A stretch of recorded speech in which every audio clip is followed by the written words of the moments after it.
as we begin today, just to mention that I'm Kirsten, I represent the Global Innovation Gathering, and we are also one of the consortium partners for the MAKE project. And to give you a bit of a background about MAKE, it is a project that we're working on to connect European and African makerspaces, specifically with a focus on hardware, so actual tangible things. And we're maximizing the potential to look at innovation, skills, creating business models that we can share with makerspaces to increase revenue streams, maker passports, to be able to enable movement and mobility between spaces. There's a lot of things we're working on, and we're very excited to have a great network from across Europe and Africa. So you can see a list of our consortium members from across Africa and Europe. And today, as part of our webinar series, what we're looking at is sharing information about all of our project consortium members, what they do, and how it relates to MAKE.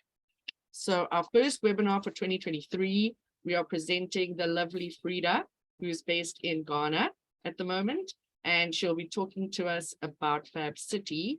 So I'm going to hand over to Frida shortly to just introduce herself and to kick off our first webinar. And yep, looking forward to it. Thank you so much, Kirsten. I hope I'm audible. Yes, I can hear you. Go ahead. Okay, sure. So as you know already, my name is Frida Yamotigbandi, Knowledge Manager with the Fab City Foundation. I'm currently based in Ghana, so anytime you're around, feel free to hit me up. And so today, as Kirsten mentioned, this is the first webinar for the webinar series that we'll be hosting as a consortium. And the intention of my presentation today is to introduce Fab City to you and also mention ways you can participate. And so I have categorized the presentation into 4 sections today. Next slide, please. I'll start by discussing the Fab City mission, and I'll go on to talk about the components of the global initiative. And then I'll outline some steps you need to take to be able to join the network as a city, or how you can participate as an individual or organization. And then lastly, I'll talk about some projects and events we have under our belt as a movement. Next slide, please. So the Fab City agenda started off with a 40-year roadmap from 2014. And this is basically to help cities be able to produce locally their materials they require by the year 2054. So basically, what the Fab City agenda seeks to do is to relocalize production to the city level. Next slide. In our recent affairs globally, we realized that our need for technological advancements, product movement, and the rest is having gradual negative impact on the environments that we have.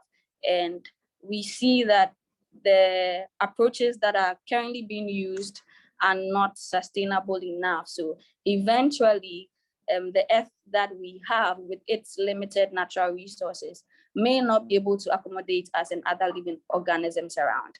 So the effects, as we can see right now, including climate change and then marginalized groups not being able to participate in economic opportunities, are all things that has necessitated the need for the Fab City movement. Next slide, please.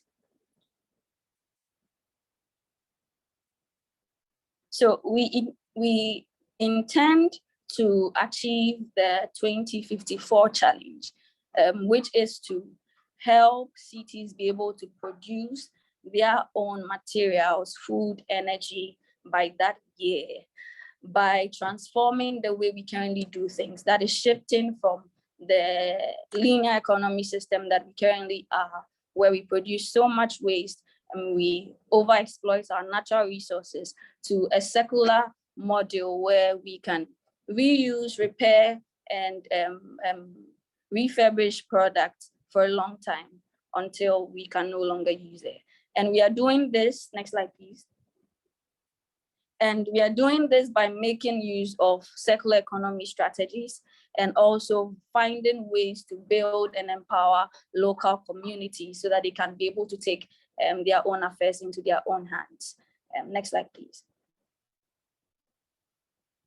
So these diagrams here represent the features of the current model that we are in and what the new model that the Fab City agenda is trying to promote. So we can see that for the current model, the features of it include production, it includes transport, and it includes emission of carbon dioxide, overexploitation of natural resources, which, as I mentioned earlier, and as we already know, would gradually deplete the wealth that we have.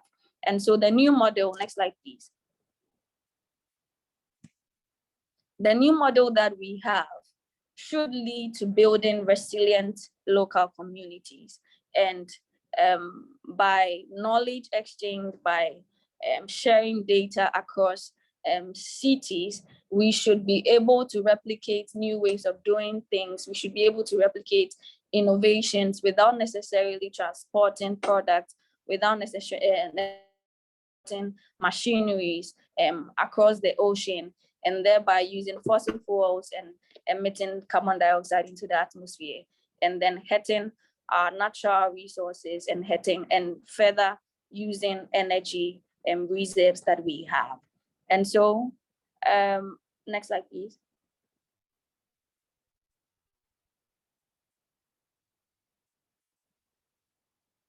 Okay, and so we are currently established or establishing ourselves in 49 cities across the globe.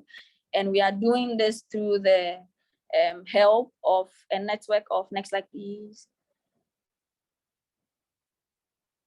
We are doing this through a network of Fab Labs. So Fab Labs are local fabrication laboratories where resources are available to make almost anything.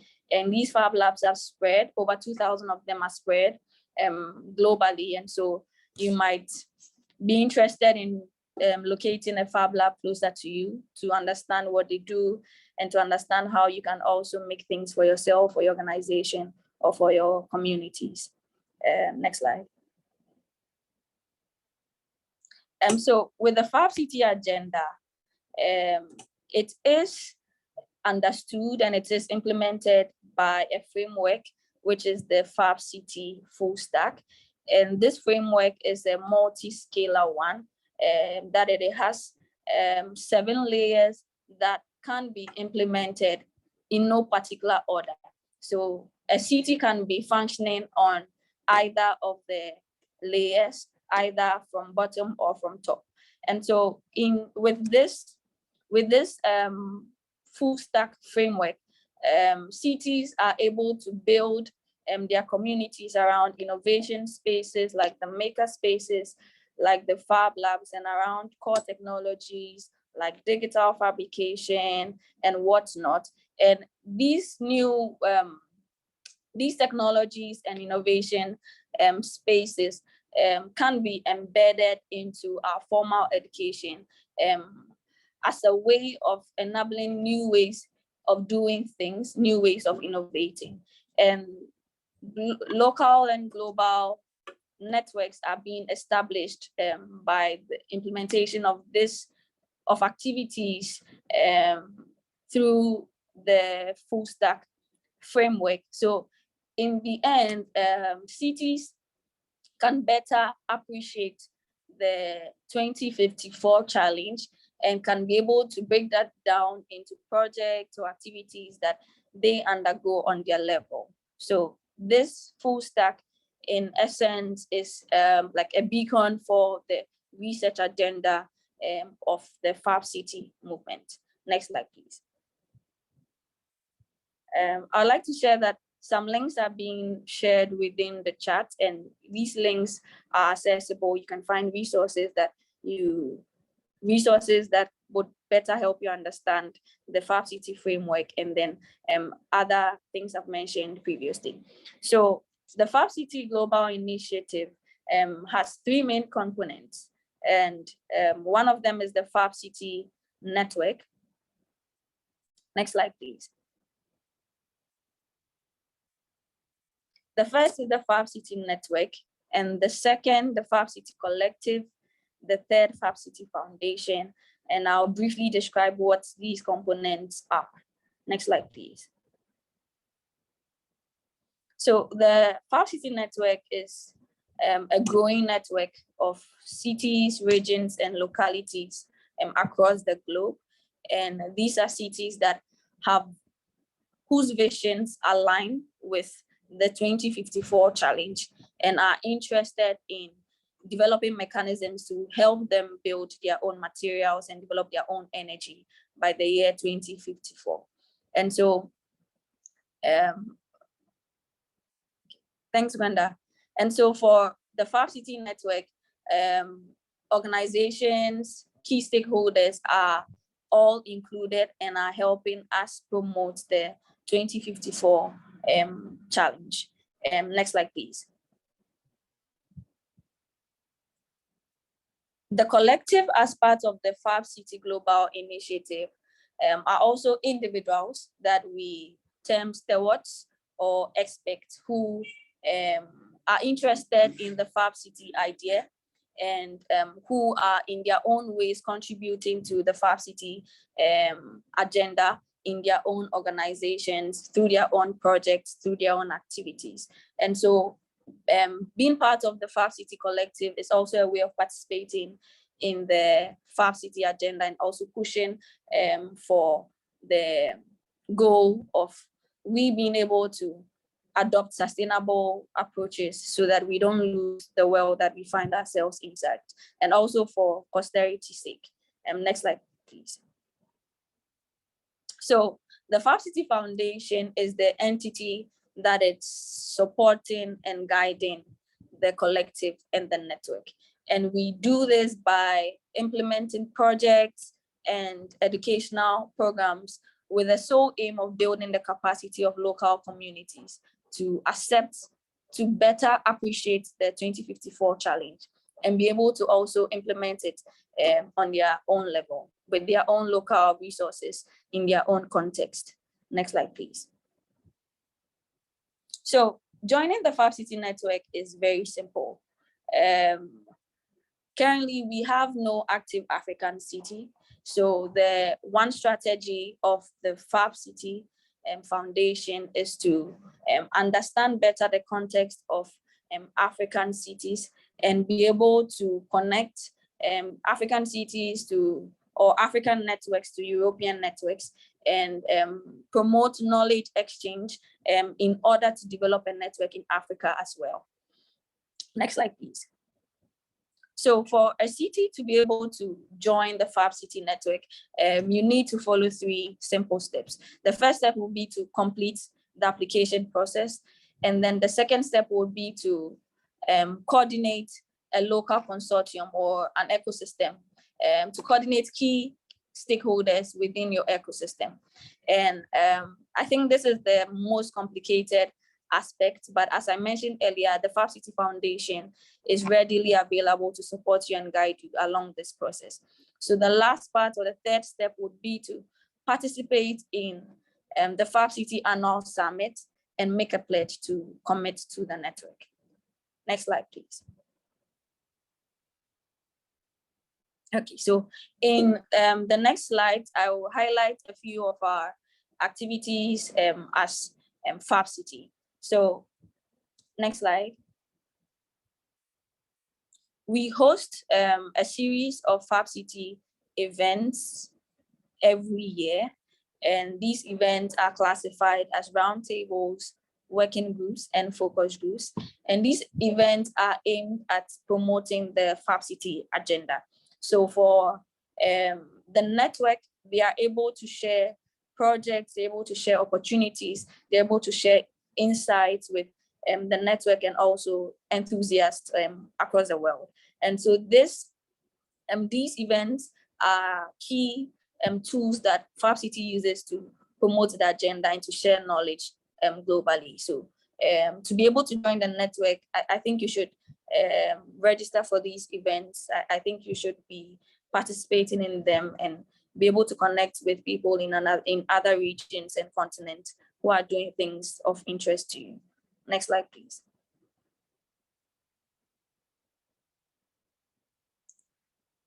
We also host our annual summits, and these summits or these events are gatherings where the network members meet to discuss important Fab City ideas. They meet to chat out new ways to approach the 2054 challenge, and we do this through different modes of interactions. And an example of our annual summit we held was in Bali, which is the Bali Fab Fest, where over 500 participants from the world, including the Bali local ecosystem, were present. And we had many meaningful discussions on digital fabrication, urbanization, circular economy, and we found great ways to be able to connect with the Bali ecosystem and be able to leave a legacy for them to promote their maker movement locally. So next slide, please.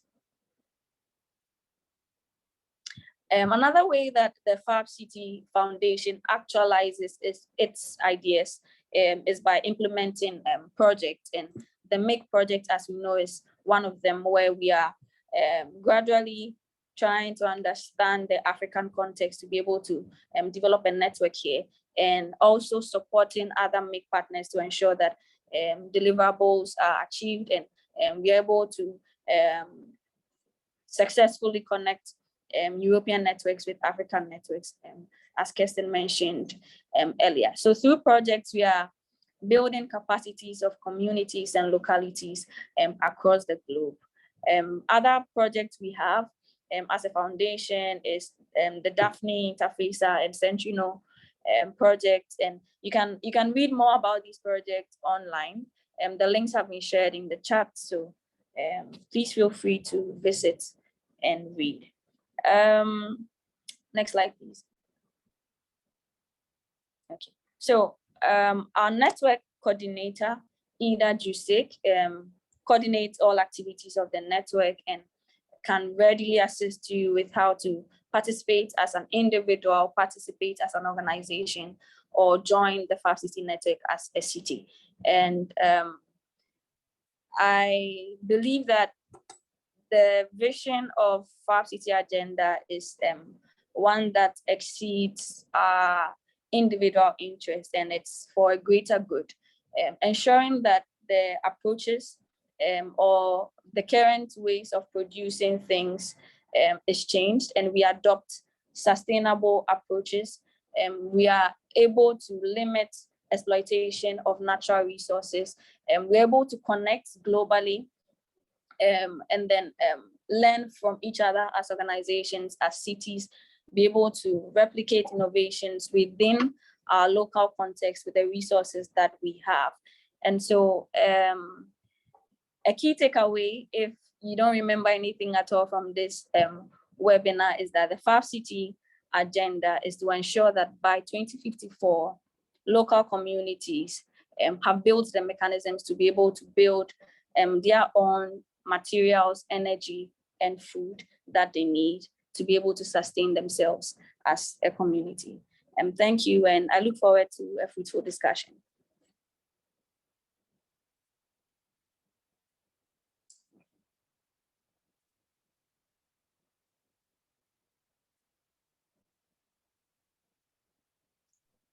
Thank you, Frida. That was a great presentation. It's a lot of information, and it's good to learn more about what Fab Cities are doing. And I think for myself, of course, super interesting that there's no African cities that are part of the network yet. So we will invite some questions now. So I'll just go to the chat for a second.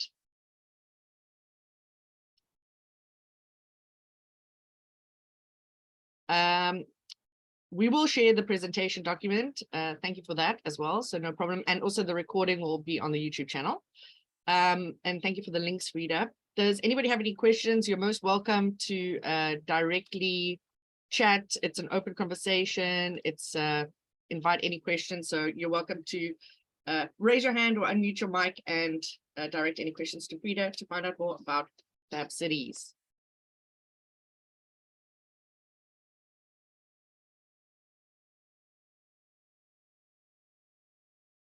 Yes, Chris, please go ahead. And we also just ask that you introduce yourself to the room so that everybody knows who you are, where you come from, where you're located. And yeah, then go ahead with the question. Hi there, can you hear me? Yes, can hear you clearly. Hi. Great, I'm Chris Armstrong. I'm based in South Africa. I'm with the, excuse me, I'm with the Open African Innovation Research Network, which is part of the MAKE consortium. So I'm very pleased that we're having this first MAKE webinar. And I just want to ask a question that I should probably know, but you know, they say no question is a stupid question. Let's hope that's correct. Are there any links between the Fab City initiatives and what I always hear about the smart city initiatives, which, yeah, I have a sense of what that smart city initiatives are being driven maybe very much by municipalities and things. And I'm curious to know if there's any linkages. I don't think currently there are linkages between the Fab City initiative and then the Smart City initiative. Chris, could you speak more about the Fab City initiative and who handles that? Oh, I meant the Smart City initiative, for instance, in in South Africa, okay. in Johannesburg, for instance. The city of Johannesburg, I know, is quite involved or quite keen on smart city initiatives. They even have like a smart city policy. And then as part of that, and I'm sure they're not alone. And as part of that policy, the municipality, for instance, they have hackathons and contests to try and identify local producers. And then with the idea being that successful local innovations could then be procured by the city government. But obviously city governments, they have quite a lot of money to spend. So that's all I really know about it. Okay. So I suppose the smart city initiatives are would only be linked to Fab City once they have pledged and committed to the network. And so currently there are no linkages between the Fab City initiatives and then the Fab City agenda or network. Yeah. Okay, thanks. Thanks. I think that's a good link, and we'll also look into smart cities maybe a bit more and see if we can share more information about them in any of the future webinars that we'll be hosting. So a question we have from David, if you'd like to just introduce yourself, and you're welcome to ask a question. Yes. Hi, I'm Davide from the European Creative Hubs Network. We are partners in Centrino. And I just wanted to ask a clarification if the network is composed by the cities or if every Fab Lab around the globe forms the network. So the Fab City network is composed by the cities or the Fab cities. And the Fab cities have identified an ecosystem that has civil leaders, a Fab Lab or maker space, and then other key stakeholders that can be relevant to realizing the 2054 challenge. So the Fab Labs are separate entities, but form the ecosystem for joining the Fab City network. Yeah, I don't know if that's clear enough. Yeah, it's clear. Yeah. So the Fab Labs are like a network, and they are a basis for which the Fab City network started. Yeah. Okay, I see. And maybe we will need another webinar for this, but what is the governance model you are using to coordinate this network? Okay, so as part of the governance model, I mentioned that, so the Fab City Foundation tries to only guide the network and facilitate its activity. So we don't supply how to, we don't dictate how cities should run their affairs. We only try to connect cities to each other, connect organizations to each other, and ensure that the resources that are required to implement your affairs are accessible. And so through the roundtables, focus groups, working groups that we have annually or throughout the year, we have representatives from cities, organizations, universities, gather to share insights, and from there form their own collaborations and then work on projects or work on other opportunities that they have. And so for Fab City, it's only, let's say, a facilitator. We're only moderating the network. Yeah. Thank you. Welcome, David. Thank you for the question. Next up, we have Mustafa from Noni Hub. If you'd like to go ahead, introduce yourself and raise your question. Okay. Hello. Hi, Mustafa. Yes, my name is Mustafa, the Makerspace lead for Noni Hub Makerspace. Based in Ghana, in the northern region, Upper West. Wow. I would like to know more. For instance, you want to onboard a city into the Fab City network. Maybe you've already answered it, but I need more clarification. Is it that you start with your Fab Lab or a Makerspace, or maybe the Makerspace you have, you need to create a community of makers or a community of other makerspaces within your region, within your city, before you can onboard it onto the Fab City network? Or how is it done from the beginning? Okay. So one key thing I would like to mention is within the African context, we are now understanding how it works here. Because for European cities, some decisions are left to the city level. So they're able to run affairs quite differently from the way we run things here in Africa. And so currently, for a city to join the Fab City network, it needs to identify key stakeholders, and the makerspace is one of them. So if you have a makerspace in a town in northern Ghana, and you are interested in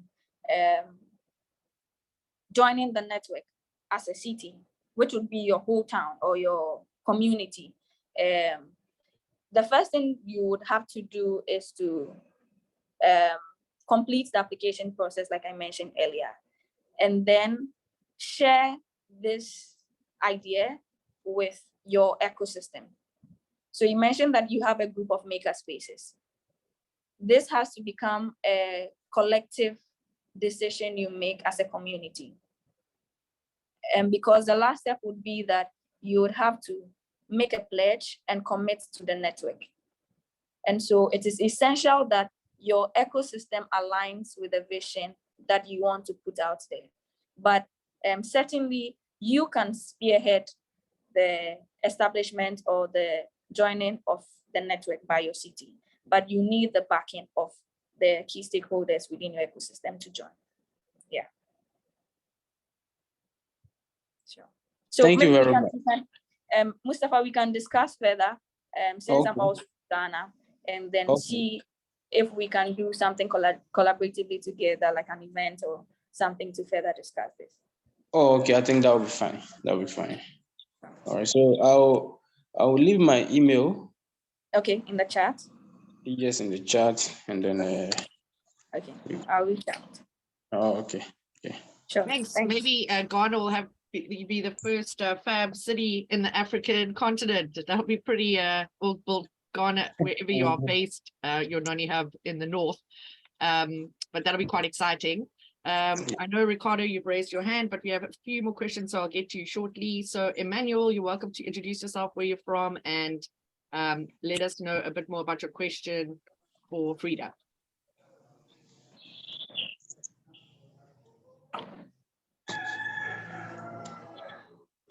Emmanuel, you're welcome to go ahead. Thank you very much. So I think part of the question has been answered halfway, but a clarification we wanted to ask was, so is it that Fab City is more or less like an aggregator, bringing the various maker spaces together, or is it that they support individual maker spaces to form cities who will in turn join you? What is the structure like? Is it, Okay. and how is Fab City also connected with the makers? How they create? Because from your presentation, it talks about projects. What kind of project? How does it influence the whole making of the space, and how does it advance the cause of even the makers in the maker spaces?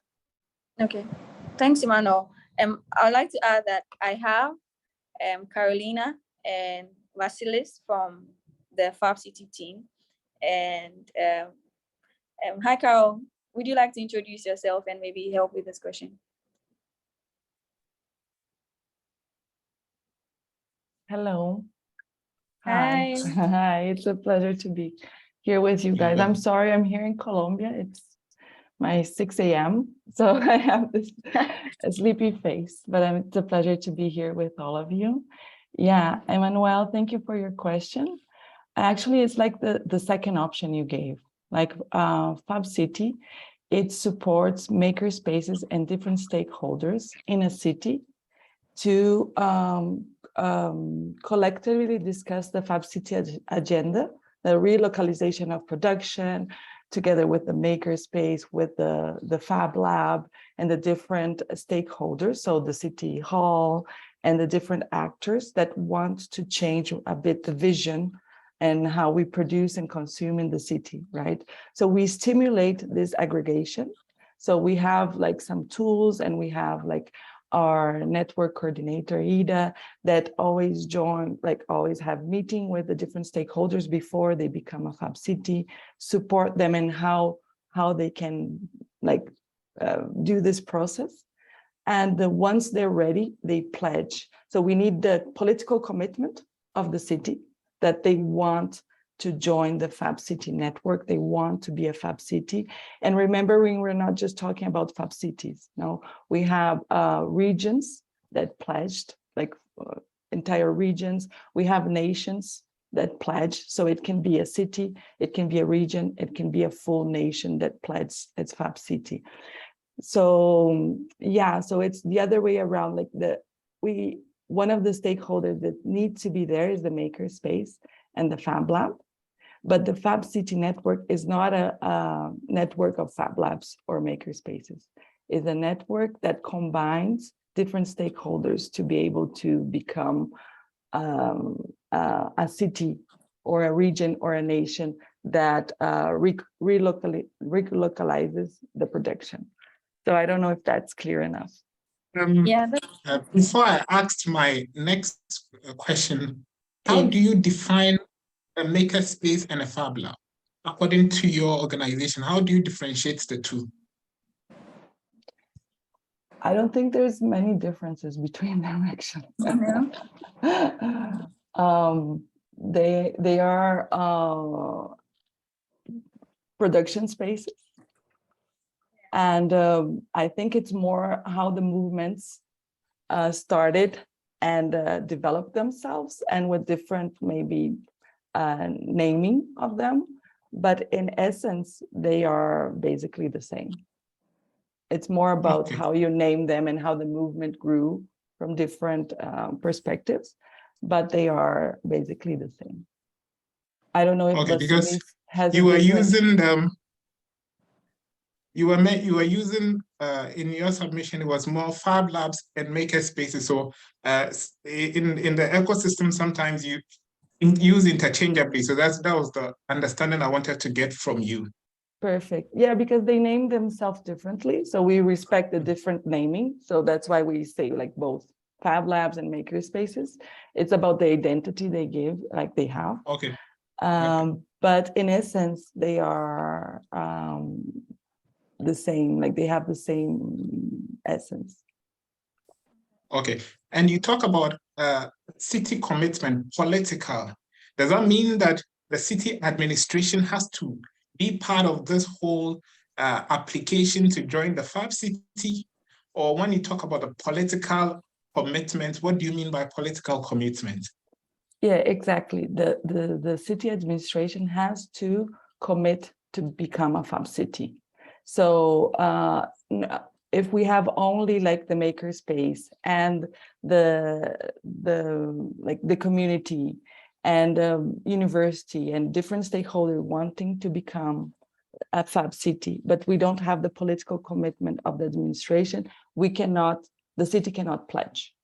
Because to become a Fab City, you need the political commitment to do public policies, to change, to incentivize maker spaces, local production, materials, different things you need from the political level. Otherwise, you cannot make this big jump, you know, from like Fab Cities usually starts bottom up, you know, from the maker space, the Fab Lab, the community, the transformation. But to become a Fab City, then you have to do the jump to the political level. So we can do public policies and change how production is done and consumption in the city.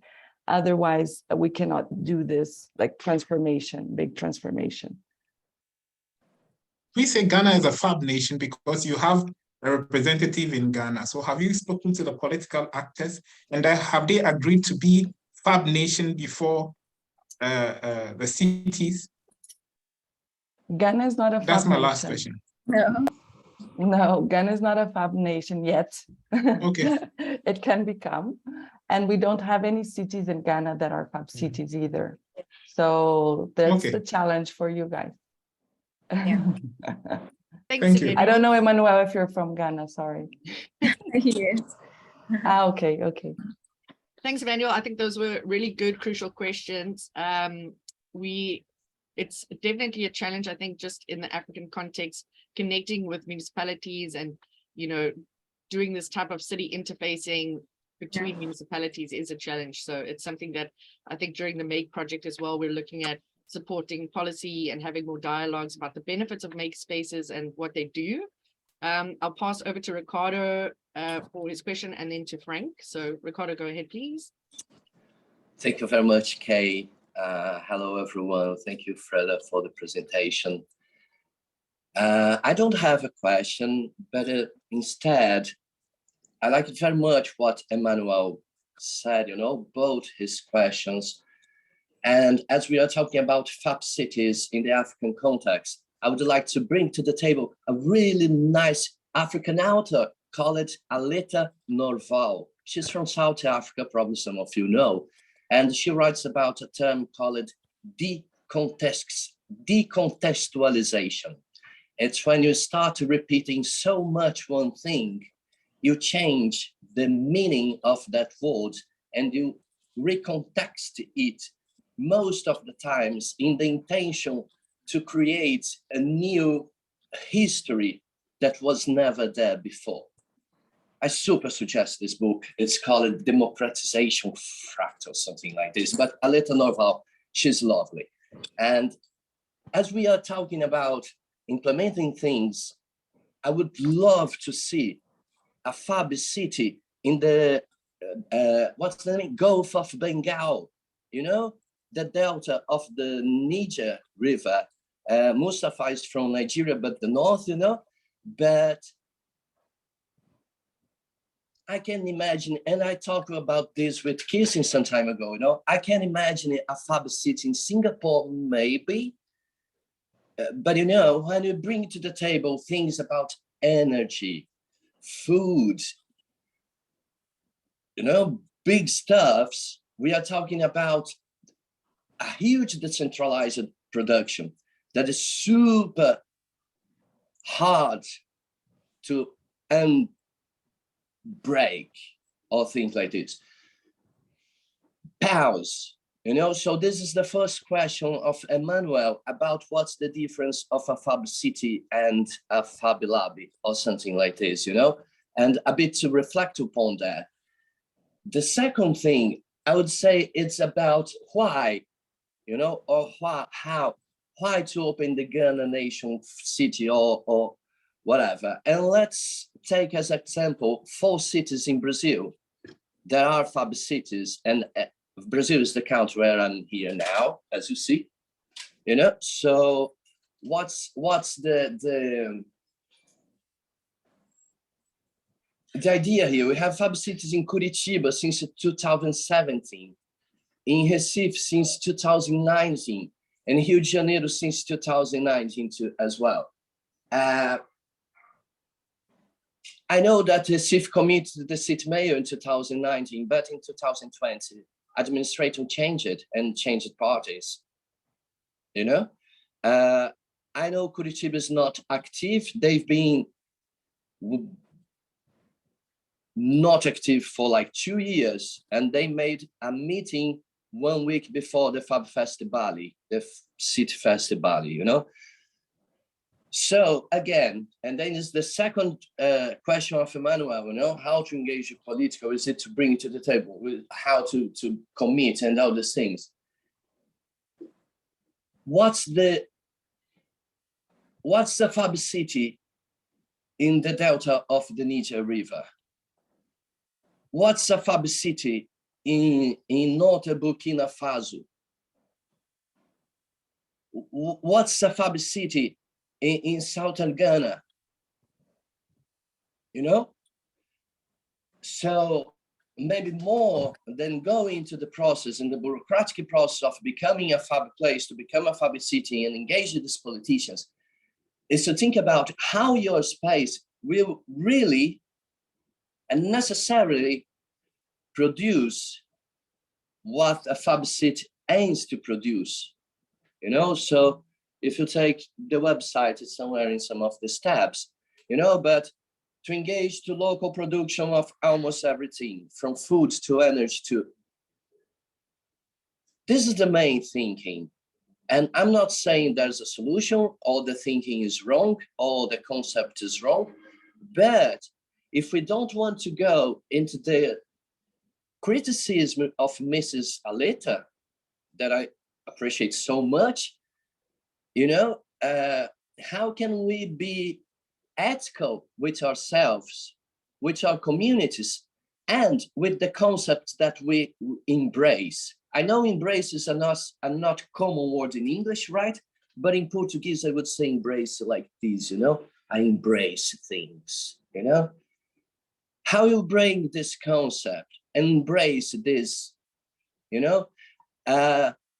In Basra, southern Iraq, there's a place that it's 52 degrees, you know, a huge lack of water, a huge lack of energy, a lot of oil companies digging oil from the soil. There's a space there doing ovens and electricity and watering from air conditioning in a very rude, low scale, grassroots, whatever way we think and imagine, you know? How this can be really adapted, you know, how to be more than just a name on the blog of your makerspace. You know, now we are Fab City. Now Recife is a Fab City. Kumasi is a Fab City. Nakuru is a Fab City. Cairo is a Fab City. What are the real challenges? And how can we really tackle it? Can we? You know, what's the huge difference between Barcelona and northern Burkina Faso? And how can we be sincere with people on the Andes? Okay, that was my point. I will be back to the forest. Thank you, Ricardo. I'm not sure, Carolina or Vasilis, if you wanted to give some context or feedback there. hello from me. Nice to be here with you. Thank you, Ricardo, for your reflections. Just very briefly, like I want to highlight what Frida also said before, that the aim of the Fab City Foundation is not to create a universal city. Like we're not looking of a city that will be look alike in every place. So the role of the local context is crucial. Like what we are trying to facilitate is the process of collaborating and for exchanging knowledge and how to do things and how to collaborate. But it's very important to take into account the local needs, the local culture, the local materials and everything. So we are also trying to help cities to integrate, let's say, the new technologies and everything that is taking place now within the existing needs and culture. So, for instance, in Bali, where we were in Bali, a lot of people they were using bamboo because it's like a material that's easy to get there. So we wouldn't, try to 3D print something just because Fab Labs have 3D printers. So that said, the role of the local stakeholders is crucial to identify what are the exact needs and what are the exact advantages and the materials you can find there. And we are just trying to create these networks, so people do not have to reinvent the wheel every time in case someone else within the network has done something elsewhere. And in order to facilitate this knowledge exchange, we have developed the full stack framework in order to organize all this information from different projects and the initiatives that have been sparked around the world, so that different stakeholders can position themselves in the whole ecosystem of the Fab City. So I hope this makes sense. Thank you. Thanks for the clarification. Hopefully we can all get to the point where we can do this local production. And I think that's also part of the MAKE project and, having Fab City and the Fab City Foundation as one of our stakeholders and consortium members trying to do more of this work together. I'm going to ask Frank just to introduce himself and raise his question. We have around about 10 minutes left. So we have Frank and then we have Jessica and a question from Emmanuel. And we'll see if we can fit them all in, but luckily we still have a little bit of time. So over to you, Frank. Hello, everyone. My name is Frank, based in Ghana, and I'm the Executive Manager for Africa Open Science and Hardware. Thank you, Frida, for your presentation. And I just wanted to find out, I'm curious to know if there are, maybe within the course of the webinar, it's already been answered, but I wanted to find out if there are any plans to onboard African cities into the Fab City network. Or maybe there's just discussions at the moment to onboard African cities, or there are active plans to do that. Because when you compare American and European cities to African cities, I think Europe and American cities are easier, if I dare to say, to onboard than African cities, because we have different political and social structures. So I just wanted to find out if there are any active plans to onboard African cities, because I believe the Fab City initiatives would be very beneficial to African cities the most, but unfortunately, African cities are the only cities that are not part of the network. So yeah, that was my question.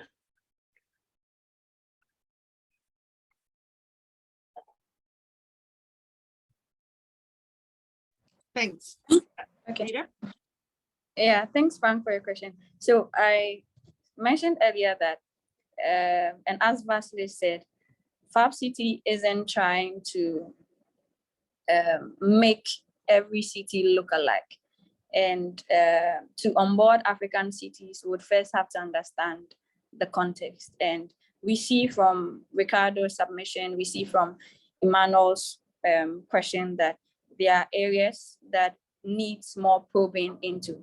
And so a discussion like we're having right now is relevant to gather the reflections and insights we need to be able to proceed and get African cities onboarded. And so, yes, it is something that is still in discussion, and we are still developing concrete ways to be able to develop the network in Africa. And I think Africa all should be relevant for this strategy and non-hub as well. So yeah, we'll keep the conversations going.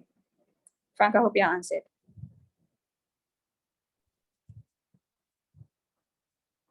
Thanks. Yeah, I mean, I think what you said there, Frida, and also with Frank, that it's a totally new context and challenge, and it's a very different setup in comparison to maybe some of the other cities and how they were onboarded. And I know in Bali, actually, the whole island was pretty much onboarded. So I think having more continued conversations about this will be really beneficial. Emmanuel, you raised your hand, so please go ahead. This is purely a suggestion. Looking at it from the political angle or the political concerns that Carolina was talking about. Yeah, level in Africa and experience in Europe, administrative organizations or city administrators act differently and with different speed.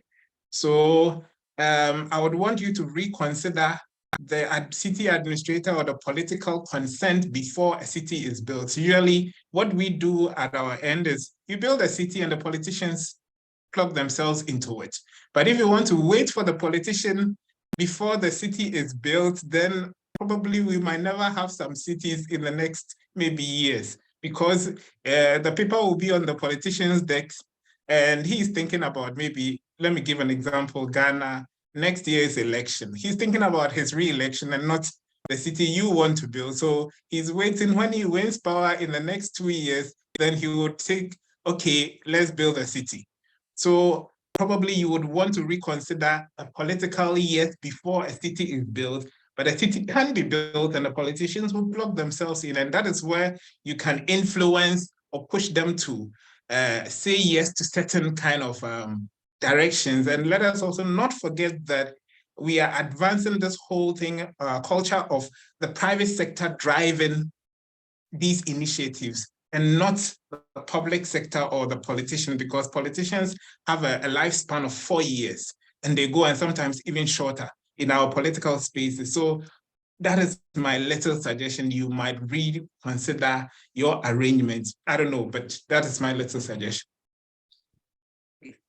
Quite quickly, just adding to that, thank you, Vasilis, for your clarification. But just to add in for that, maybe one idea for not a Burkina Faso is to have a coalition of partners in the city, not just a maker lab and the politicians, you know, but then you have a maker lab, a school, association of whatever, refugee camps and whatever, and then you constitute an aggregation inside the city that can maintain it beyond administration that is not trustable, not even Latin America, my friend, I would say.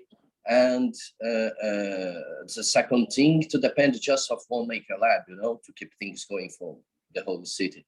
Thank you, Emmanuel. Bye. And just Back wanted to Forest. add here, thank you, Emmanuel and Ricardo. I think it's a great suggestion. Also, Kate, that's from Fab City Foundation, also wrote here in the chat. I think we can maybe, I don't know if we can do a webinar on this or a discussion in parallel.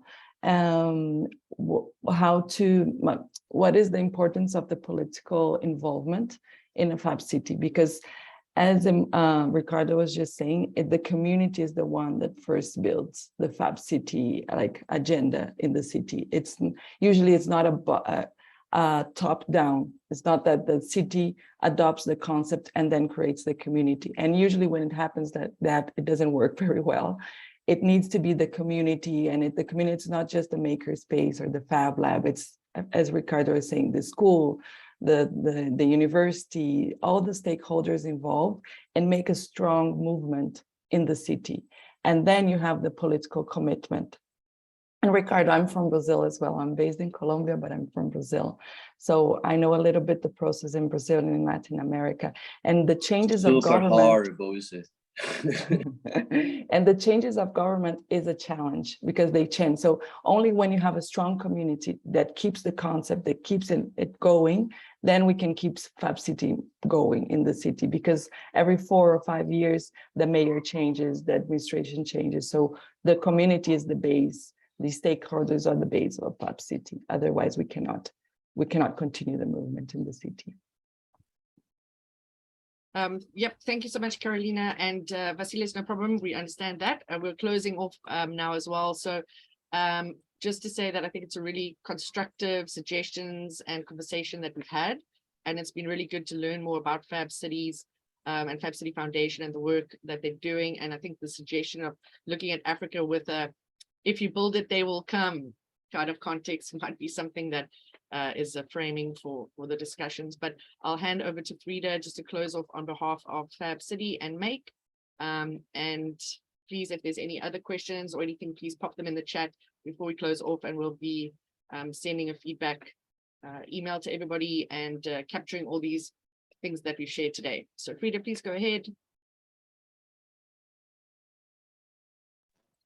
Hi, Kirsten. Yeah, I wasn't sure if you mentioned Gwenda or Frida. Oh, you, Frida, you can close off us for on behalf of Okay. Fab Cities for our first webinar, please. Thank you very much. Okay.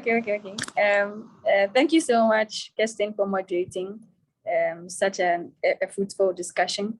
And thank you to everyone for joining. I think the reflections from the African context have been very insightful. And these are suggestions that we will take back to discuss as Fab City and also as Make, and be able to organize similar opportunities to discuss these strategies and find ways to include Africa in the Fab City movement as well. But for now, I believe we've all heard a bit about the Fab City agenda and can promote this in our own ways within our organizations or within our communities, and be able to assist people understand the need to adopt more sustainable approaches rather than what we currently have. So I believe right now we are all qualified as Fab City ambassadors and also as Make enthusiasts as well.